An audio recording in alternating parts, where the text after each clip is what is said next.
दोस्तों, आज मैं आप लोगों के बीच में लेके आया हूँ एक ऐसी स्टोरी जिसको सुन के आप लोगों के रोंगटे खड़े होने वाले हैं।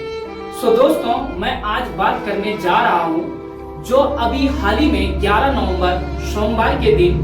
जो देहरादून में एक सड़क हादसा हुआ है। इस सड़क हादसे में 6 लोगों ने अपनी जान गंवा दी और एक व्यक्ति अभी भी अपनी जिंदगी से लड़ रहा है।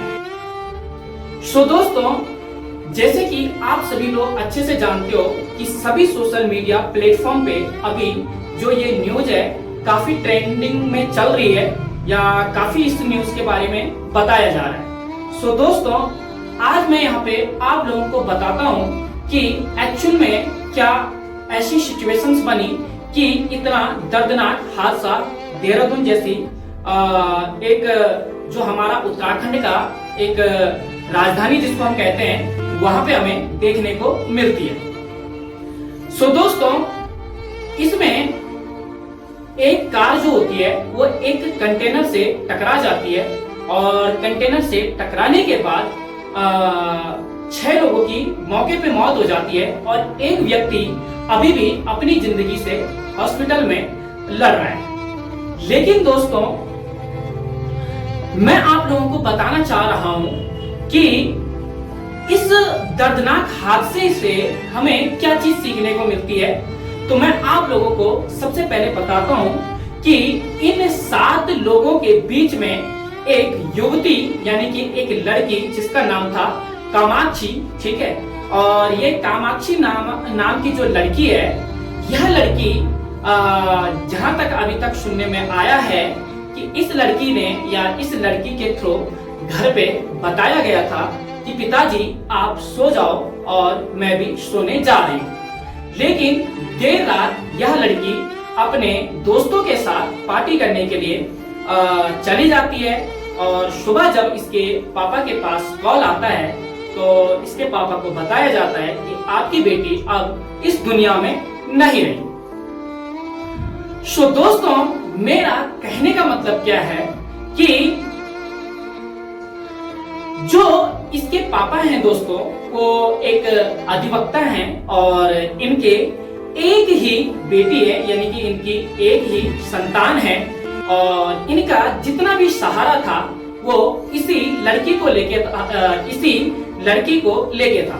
जो कि अभी बीकॉम की पढ़ाई अभी कर रही थी और इसके पिताजी का सपना था कि मैं अपनी बेटी को सीए बनाऊं। लेकिन आज वो सपना बिल्कुल खत्म हो चुका है और इसके पिताजी के जो कहते हैं दोस्तों कि रो रो के बुरे हाल हैं। दोस्तों, हमें एक चीज तो यहाँ से क्लियरली समझ में आता है कि देखो, यदि आप लोग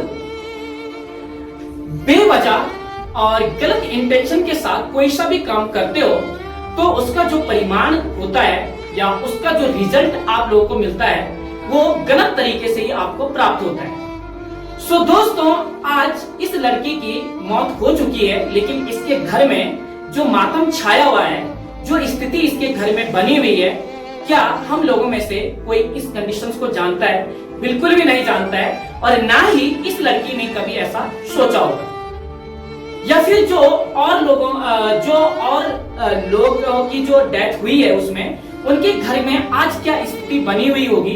घर में क्या कंडीशंस होंगे, क्या उनके पेरेंट्स लोगों की सिचुएशंस होगी, क्या आप लोग सोच सकते हो? तो सोच के ही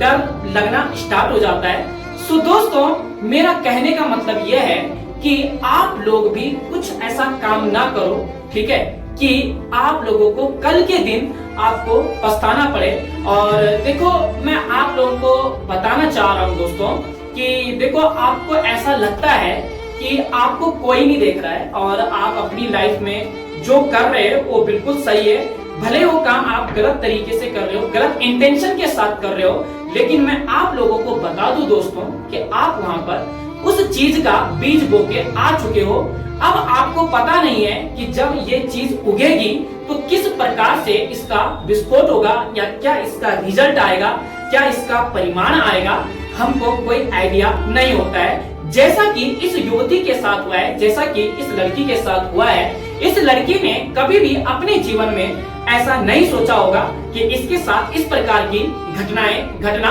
हो जाएगी। सो दोस्तों, आप लोग अपने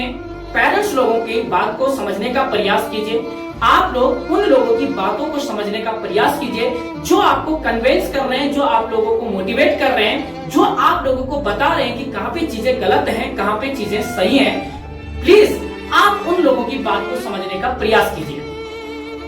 दोस्तों, मैं हमेशा से बोलता हुआ आ रहा हूं और आज भी मैं आप लोगों को एक ही बात बोलूंगा कि दोस्ती यदि आप लोगों को रखनी है तो हमेशा अपनों से बड़े, अपने से जो बड़े होते हैं, जिनकी एज कम से कम मान के चलो 40 से 50 साल के बीच में है या उससे ऊपर के, अपनी बातचीत रखो, क्योंकि वो लोग आपको बताएंगे कि जीवन में क्या चीजें आपके लिए सही हैं और क्या चीजें आपके लिए जीवन में गलत है। क्योंकि ये लोग वही होते हैं जिनको काफी एक्सपीरियंस होता है और अपने एक्सपीरियंस के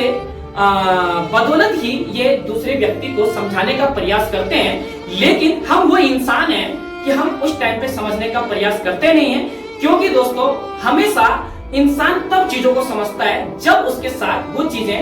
होना स्टार्ट हो जाती है। कहने का मतलब यह है दोस्तों कि जब वो गड्ढे में गिर जाता है एक बार, तो फिर उसको अकल आती है कि मैंने कहां पे क्या चीजें गलत की थी। तब उसको याद आता है कि पीछे मुझे कितने लोगों ने समझाया था कि ये चीज आपके लिए गलत है, ये चीज आपके लिए गलत है, या आप इस रास्ते पे, जिस रास्ते पे आप चल रहे हो, इससे आप गलत रास्ते पे जा रहे हो और इसका जो परिणाम होने वाला है वो आपकी लाइफ के लिए अच्छा नहीं होने वाला है। सो दोस्तों देखो, अब जैसे मैं कह रहा हूं कि देखो, आप अपने पेरेंट्स लोग जो बता रहे हैं, आप उस चीज का विश्लेषण करें, उसके बारे में ध्यान दें और अपना भी ध्यान रखें और अपने परिवार का भी ध्यान रखें। और इस प्रकार की जो घटनाएं भगवान करे कि किसी के साथ भी इस प्रकार की घटना ना हो।